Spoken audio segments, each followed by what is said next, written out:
আজকে আমরা মাযহাব নিয়ে আলোচনা করব। আমাদের এই আলোচনাটিতে আমরা প্রায় 10টি পয়েন্টে কথা বলবো ইনশাআল্লাহ। আমরা শুরুতেই বলবো মাযহাব কি, তারপর শুনবো মাযহাব একাধিক হওয়ার কারণ কি, তারপর মাযহাবের প্রয়োজনীয়তা, মাযহাবের উৎপত্তি ও ক্রমবিকাশ, সেই হিসাবে 4টি বিখ্যাত যে মাযহাব হানাফি মাযহাব, মালিকি মাযহাব, শাফি মাযহাব এবং হাম্বলি মাযহাব কি করে প্রতিষ্ঠিত হলো সে ব্যাপারে আমরা শুনব। এবং সবশেষে এই মাযহাবের 4 ইমামের মাঝে সম্পর্ক কেমন ছিল এবং 4 ইমামের উদারতা, এবং একেবারে শেষে মাযহাব নিয়ে আমাদের সমাজে প্রচলিত সমাজে যে বাড়াবাড়ি চলছে সেগুলোর ব্যাপারে আমরা কথা শুনবো ইনশাআল্লাহ। তো শুরুতে আমরা জানবার চেষ্টা করব যে মাযহাব কি। আমরা জানি যে মাযহাব এটা হচ্ছে আরবি শব্দ। এই মাযহাব শব্দের অর্থ হচ্ছে পথ বা মত কিংবা অভিমত, অর্থাৎ ইমামদের গবেষণালব্ধ যে মতামত বা অভিমত, এটাকে আরবিতে মাযহাব বলা হয়। ইংরেজিতে যেটাকে বলে স্কুল অফ থট। সংক্ষেপে বলা যায় যে যে পথের গন্তব্য কোরআন এবং সুন্নাহ সেটাই হচ্ছে মাযহাব। অনেক সময় এমন হয় যে কোরআন এবং সুন্নাতে যে বিধিবিধানগুলো দেয়া হয়েছে সেগুলো সরাসরি হয়তো আমাদের বুঝে আসে না, কিংবা মানাটাও আমাদের জন্য কষ্ট হয়ে যায়। সেক্ষেত্রে এটাকে বুঝবার জন্য, এটাকে সহজভাবে আমল করবার জন্য আমাদেরকে মাযহাবের থ্রুতে, মাযহাবের যে মতামত সেটার থ্রুতে যদি আমরা আমল করি সেটা আমাদের জন্য আমল করা অনেক সহজ হয়ে ওঠে। তাহলে আমরা বলতে পারি যে মাযহাব কোরআন সুন্নাহ বিরোধী কিছু নয়, বরং কোরআন এবং সুন্নায় যে বিধানগুলো রয়েছে এগুলোকে একটা ইন অর্ডারে, একটা সুবিন্যস্ত ধারাতে নিয়ে আসার চেষ্টা করা হয়েছে এই মাযহাবে। বেসিক্যালি কোরআন ও হাদিসের সবচেয়ে বিশুদ্ধ ব্যাখ্যাই হচ্ছে মাযহাবের ইমামদের সংকলিত ফিকহে ইসলামী, এবং এই ফিকহ শাস্ত্রের যে স্কুল অফ থট এগুলোকেই বেসিক্যালি মাযহাব বলা হচ্ছে। প্রসিদ্ধ মাযহাব আমরা জানি যে 4টি, হানাফি, শাফিঈ, মালিকি এবং হাম্বলি। কোরআন সুন্নাতে বিক্ষিপ্তভাবে অনেক কিছু উল্লেখ করা হয়েছে এবং মাযহাবে সেটাকে সুশৃঙ্খলভাবে আমাদের সামনে উপস্থাপন করা হয়েছে। যেমন ধরুন, নামাজে ফরজ কয়টি বা নামাজের ওয়াজিব কয়টি, এ ব্যাপারে কিন্তু আপনি পুরো কোরআন চষে বা হাদিস ঘেটে আপনি বের করতে পারবেন না যে এতটি, মোট এতটি সালাতের ফরজ, এতটি হচ্ছে সালাতের ওয়াজিব। এইভাবে কোরআন সুন্নায় কোথাও উল্লেখ করা নেই। বেসিক্যালি মাযহাবের ইমামগণ নিরলস প্রচেষ্টা করে, অনেক গবেষণা করে বেসিক্যালি এই প্রশ্নের উত্তরগুলো খোঁজার চেষ্টা করেছেন, এবং তারা হাজার হাজার মাসআলা ইস্তেমবাদ করেছেন, যেটা আমাদের ইসলামী বিধিবিধানকে বোঝা এবং সহজভাবে মানা এটা আমাদের জন্য সহজ করে দিয়েছে।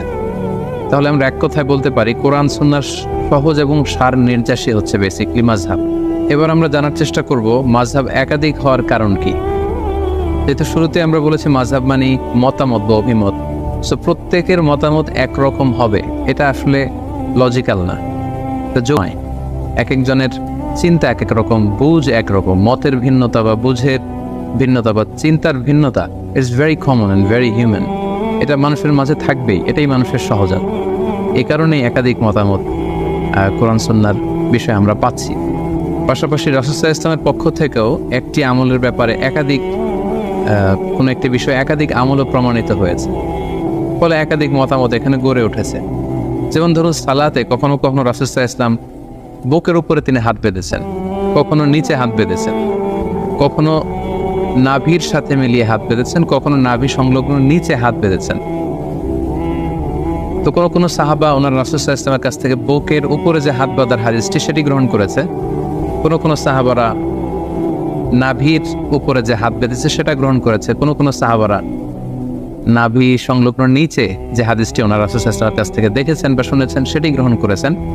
আবার কখনো কখনো আল্লাহ রাসূল সাল্লাল্লাহু আলাইহি ওয়াসাল্লাম টায়ার্ড হয়ে গেলে হাত বাঁধা থেকে হাত ছেড়ে দিতেন। অনেক সাহাবারা, বিশেষ করে মালিকি মাযহাবের অনেক অনুসারীরা এই মতামতটিকে গ্রহণ করেছেন। এভাবেই কিন্তু একটি প্রসঙ্গে বা একটি বিষয়ে রাসূল সাল্লাল্লাহু আলাইহি ওয়াসাল্লামের কাছ থেকে যখন একাধিক আমল প্রমাণিত হয়েছে, ফলে এই ক্ষেত্রে একাধিক মতামত বা ভিন্ন মত এখানে তৈরি হয়েছে। এই বিষয়টি যে শুধু মাযহাবের কারণে মাযহাবের ইমামরাই করেছেন এমনটি নয়, বরং রাসূল সাল্লাল্লাহু আলাইহি ওয়াসাল্লামের যুগেও সাহাবাদের মাঝে ফিকহে অনেক বিষয়ে মতভেদ কিন্তু আমরা দেখতে পাই, একটি বিষয়ে একাধিক মতামত দেখতে পাই। যেমন সালাতের শুরুতে কোনো কোনো সাহাবারা সূরা ফাতিহা শুরু করার আগে বিসমিল্লাহির রহমানির রহিম এটি আওয়াজ করে পরে তারপরে আলহামদুলিল্লাহি রাব্বিল আলামিন দিয়ে সালাত শুরু করতেন। আবার অনেক সাহাবারা সালাতের শুরুতে বিসমিল্লাহির রহমানির রহিম এটিকে আওয়াজ করে পড়তেন না, বরং আলহামদুলিল্লাহি রাব্বিল আলামিন এখান থেকে জাহারি কেরাতে আওয়াজ দিয়ে শুরু করতেন। তাহলে দেখুন সাহাবাদের সময়ে কিন্তু একাধিক মতামত বা ভিন্ন মত পাওয়া গিয়েছে। সাহাবীদের সময়কালে যে কোনো বিষয়ে একাধিক মতামত পাওয়া যেত, এক্ষেত্রে আমরা সহিহ বুখারীর একটি বিখ্যাত হাদিস উল্লেখ করতে পারি, যেখানে আহজাবের যুদ্ধের প্রসঙ্গটা এসেছে এবং আহজাবের যুদ্ধে যখন মুসলমানরা জয়লাভ করলো, আল্লাহ রাসূল সাল্লাল্লাহু আলাইহি ওয়াসাল্লাম আহজাবের ওই প্রান্ত থেকে বা খন্দকের প্রান্ত থেকে মদিনায় ফিরে আসার প্ল্যান করছিলেন। জিবরাইল আলাইহিস সালাম এসে বললেন, ইয়া রাসূলুল্লাহ, আপনারা তলোয়ার নামিয়ে ফেলেছেন, আমরা তো নামাইনি। আল্লাহ তাআলা আদেশ দিয়েছেন যে বনু কুরাইজাতে অভিযান পরিচালনা করতে হবে, আপনি মদিনাতে যাবেন না, বরং বনু কুরাইজার দিকে যান।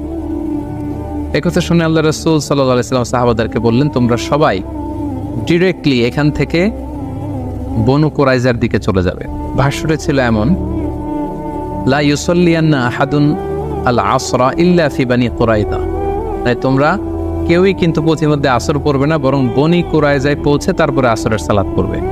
আল্লাহ রাসূল সাল্লাল্লাহু আলাইহি ওয়াসাল্লামের কমান্ডের সাথে সাথে সবাই, বনু কুরাইজা হচ্ছে মদিনা থেকে বেশ দূরে, ইহুদিদের একটা দুর্গ ছিল, সেখানে ইহুদি কমিউনিটি সেখানে থাকে।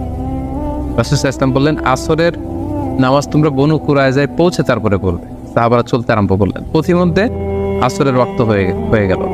সাহাবাদের মধ্যে একদল ভাবলেন যে আসরের ওয়াক্ত যেহেতু হয়েছে, আমরা এখানেই পড়ে ফেলব। ওনারা বললেন যে রাসূল সাল্লাল্লাহু আলাইহি ওয়াসাল্লাম এই কথাটি দিয়ে বোঝাতে চেয়েছেন যে তোমরা এমনভাবে দ্রুত যাবে যাতে বনু কুরাইজায় যে আসরের সময় হয়, ফলে ওখানে আসর পড়বে। কিন্তু যেহেতু আমাদের লেট হয়ে গিয়েছে, ফলে আমরা আসরের সময় হওয়ার সাথে সাথে পথিমধ্যে পড়ে ফেলব। ওনারা এই চিন্তা থেকে মাঝপথে আসর পড়ে ফেললেন। আর কিছু কিছু সাহাবারা বললেন, না, রাসূল সাল্লাল্লাহু আলাইহি ওয়াসাল্লাম যে কমান্ড আমাদেরকে করেছেন সেটা হচ্ছে বনু কুরাইজায় না পৌঁছে আসরের সালাত পড়া যাবে না, এটা যত দেরি হোক, যদি আসরের নামাজ কাজাও হয়ে যায়, পাউতো হয়ে যায়, আমরা প্রতিমধ্যে পড়তে পারবো না, কারণ রাসূল সাল্লাল্লাহু আলাইহি ওয়াসাল্লাম বনু কুরাইজায় পৌঁছার পরে, ওখানে অ্যারাইভ করার পরে ওদেরকে সালাত পড়তে বলেছেন। ওনারা বাকিদের সাথে মাঝপথে সালাত না পড়ে বনু কুরাইজায় চলে গেলেন এবং তারা বনু কুরাইজাতে পৌঁছে তারপরে সালাত পড়লেন। তাহলে দেখেন, আল্লাহ রাসূল সাল্লাল্লাহু আলাইহি ওয়াসাল্লামের এক নির্দেশনা, একটি কমান্ড থেকে সাহাবাদের মধ্যে এক গ্রুপ একভাবে বিষয়টি বুঝলো, আরেক গ্রুপ ঠিক তার উল্টোটি 180 ডিগ্রি অ্যাঙ্গেল বিপরীতে যেয়ে তারা বুঝল। এবং পরবর্তীতে আল্লাহ রাসূল সাল্লাল্লাহু আলাইহি ওয়াসাল্লাম যখন বনু কুরাইজায় উপস্থিত হলেন, ওনার কাছে বিষয়টি পেশ করা হলো যে আপনার এই কমান্ড শুনে, নির্দেশনা শুনে কিছু সাহাবা পথিমধ্যে নামাজ পড়েছে, কিছু সাহাবা বনু কুরাইজায় এসে পড়েছে। রাসূল সাল্লাল্লাহু আলাইহি ওয়াসাল্লাম কাউকে কিছু বললেন না। রাসূল সাল্লাল্লাহু আলাইহি ওয়াসাল্লাম বললেন, ইটস ওকে, ঠিক আছে, সমস্যা নেই। তো এই দুইটি মতামতের মধ্যে কোনোটা যদি ভুল হতো, তাহলে রাসূল সাল্লাল্লাহু আলাইহি ওয়াসাল্লাম চুপ করে বসে থাকতেন না, কারণ নবীদের বৈশিষ্ট্য হচ্ছে তারা যদি কোথাও ভুলভাল কিছু দেখতে পান, শরীয়ত বিরোধী কিছু দেখতে পান, ওনারা এটাকে শুধরে দেন। রাসূল সাল্লাল্লাহু আলাইহি ওয়াসাল্লাম কিছুই বললেন না, তার মানে বোঝা গেল দুটিই ঠিক ছিল। কোনো একটি বিষয়ে একাধিক জিনিস যে হক হতে পারে, বনু কুরাইজার এই ঘটনাটাই তার প্রমাণ বহন করে। অর্থাৎ সব বিষয়ে হক কেবলমাত্র একটি, এটা নাও হতে পারে। কখনো কখনো একাধিক বিষয়ে হক হতে পারে। যেমন আপনি যদি বুকের উপরে হাত বাঁধেন, আপনার এটা বলার সুযোগ নেই যে যারা নাভির নিচে হাত বাঁধে তাদের সালাত হচ্ছে না, তারা বাতিল, এটা বলার সুযোগ নেই।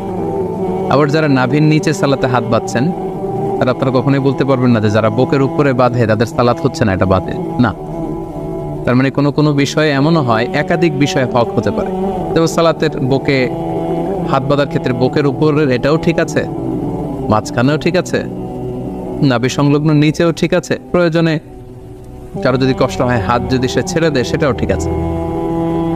অনেকে বলে যে এটাও ঠিক ওইটাও ঠিক, এটা কেমন করে হয়? তাদের জন্য এই হাদিসটা একটা বড় ধরনের দলিল যে কোনো বিষয়ে একাধিক মতামত হক হতে পারে, একাধিক মতামতই সহিহ হতে পারে।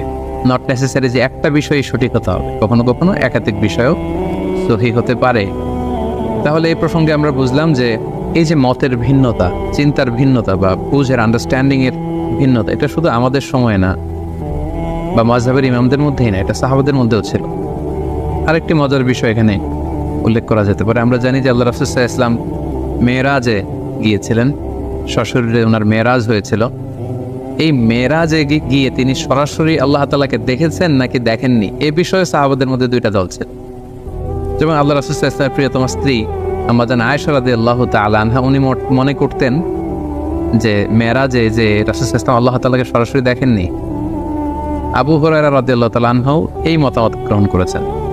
অন্যদিকে আব্দুল্লাহ ইবনে আব্বাস রাদিয়াল্লাহু তাআলা আনহুর মতো সাহাবী, আনাস রাদিয়াল্লাহু তাআলা আনহুর মতো সাহাবী, ওনারা মনে করতেন যে রাসূল সাল্লাল্লাহু আলাইহি ওয়াসাল্লাম সরাসরি মেরাজের রাতে আল্লাহ তাআলাকে দেখেছেন। তাহলে দেখেন, প্রত্যেকেই জলিল কদর সাহাবী, অনেক মর্যাদাবান সাহাবী। তাদের কেউ মনে করেছেন সরাসরি আল্লাহর সাথে সাক্ষাৎ হয়েছে, আবার কেউ মনে করেছেন সরাসরি সাক্ষাৎ পায়নি। সো এই যে মতের ভিন্নতা, এটা খুবই স্বাভাবিক একটা বিষয়। এবং আল্লাহ রাসূল সাল্লাল্লাহু আলাইহি ওয়াসাল্লামের সময় যে সাহাবারা ছিল, ওনাদের মধ্যে বিভিন্ন মাসালাতে, ফিকহি মাসালাতে মতামতের ভিন্নতা ছিল। সবাই যে এক মতের উপর ঐক্যবদ্ধ ছিলেন ব্যাপারটি এমন নয়। ফলে যে সাহাবী যে আমলের ক্ষেত্রে রাসূল সাল্লাল্লাহু আলাইহি ওয়াসাল্লামের কাছ থেকে যেই পদ্ধতিতে শিখেছেন, তিনি সেটা প্র্যাকটিস করেছেন। ওনার ছাত্ররা তাবিঈরা সেটা প্র্যাকটিস করেছেন, তৎপরবর্তীতে তাবিঈরা সেটা প্র্যাকটিস করেছেন। এভাবে বিভিন্ন ধরনের প্র্যাকটিসের কারণে রাসূল সাল্লাল্লাহু আলাইহি ওয়াসাল্লামের কাছ থেকে একাধিক আমল নানাভাবে প্রমাণিত হওয়ার কারণে মতামতের ভিন্নতা পাওয়া গিয়েছে। ফলে মাযহাব একাধিক হয়েছে।